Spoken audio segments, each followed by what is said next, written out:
गाँव में जो खाई छी तरकुन तरकुन है ना, तो गाँव में जो तरकुन तरकुन तरकुन आवाज बहुत देता है रुकने का, सेम तरकुन जैसा खाने को लग रहा है। हालांकि ये नारियल है, ये नारियल का जो है मलाई है, लेकिन गांव में होता है ना वो तार जिसमें तार ही निकलता है, उसका तरकुन जो होता है ना तरकुन अंदर का, वो सेम टू सेम खाने में लग रहा है।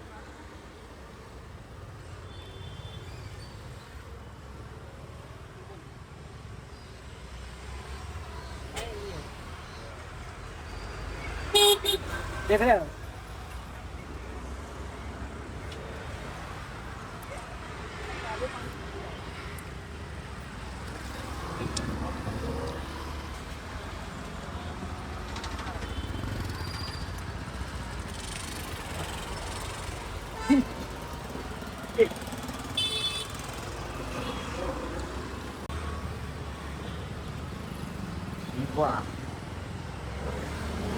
भर गए। हाँ भर गया यार।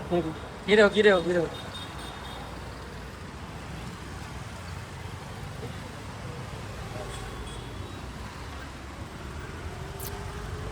थोड़ा महंगा है लेकिन 500 ml का बोतल भी भर गया और पीने को भी मिल गया। एक और काटो ना।